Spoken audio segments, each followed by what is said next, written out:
I'm Brian Endino, tubong Zamboanga City, isa pong anak ng magsasaka.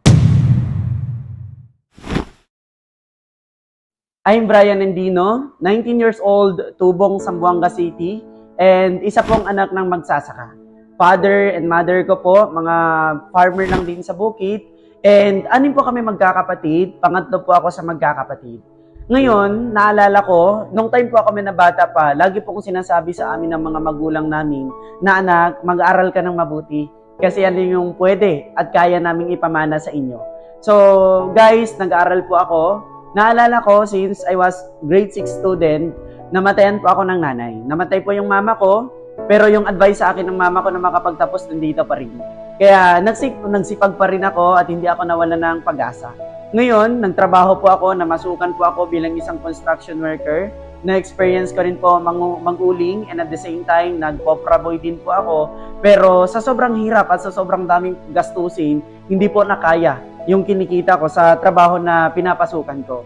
Ngayon, ang ginawa ko po, kasi since anim po kami magkakapatid, hindi po kami kayang buhayin ng papa namin. Sabi ko sa sarili ko, kailangan kong tumayo.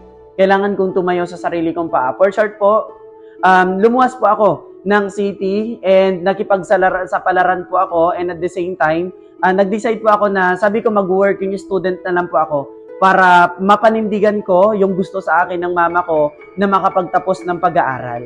And sa sobrang hirap, nag-working student po ako for almost 4 years. Walang nangyari. Bakit? Kasi nga kulang yung kinikita sa pangbayad sa tuition sa school and sa pang-araw-araw ko.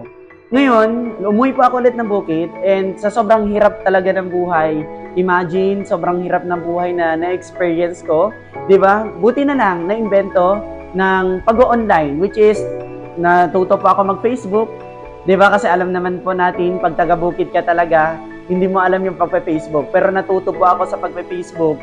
And sa pag-scroll up ko, meron po akong nakita na tao na nakakapag-travel. Sabi ko sa sarili ko, ito yung gusto ko na maibigay ko sa mga magulang ko, pero ngayon papa na lang yung meron ako. Sabi ko, Lord, kung meron mang opportunity na makakatulong po or pwede magbigay sa akin doon sa mga gusto ko para sa mga magulang ko, mas lalo na papa na lang yung meron ako, gagawin ko. Ngayon, naghaw po ako sa tao na yon nung time na nakita ko po yung post niya. So, piniem po ako ng tao na yon, then after niya po ako i-PM. Imagine guys, di ba, pinakita niya lang din po sa akin, which is si Project 10X Club. And pinakilala niya po sa akin kung gaano kaganda yung opportunity na to. Ngayon, hindi po ako nagdalawang isip kasi matagal na po talaga akong nangangarap kasi since bata pa po ako, mapangarap na po akong tao. And to cut the long story short, nag-decide po ako. Nung time na nag-decide po ako, after a weeks, na-experience ko po agad kumita dahil sa natulungan po ako ng Project 10X Club. Ngayon, nagpapasalamat po ako sa tao na bumubuo ng Project 10X Club, which is si President Pres Junicer Bonifacio and our Chairwoman Abigail Cagais.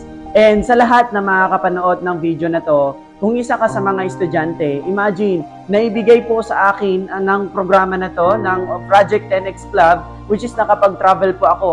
Imagine, ang dami ko pong mga lugar na napuntahan, nakapagpatayo ng sariling bahay, and at the same time, magpapalabas po ako ng aking brand new car. Imagine, ito po ang naibigay sa akin ng community na to, which is Project 10X Club, kasi nga, nag-decide po talaga ako.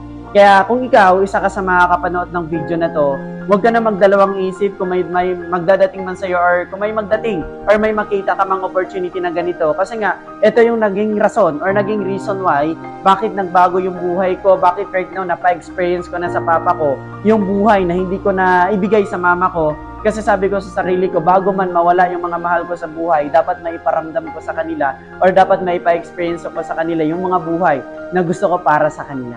Okay, so kaya kung ikaw, isa ka sa makakapanood ng video na to, decide ka right now, subukan mo to, gawin mo to, kasi ang opportunity na to, ang Project 10X Club na to, is para sa'yo.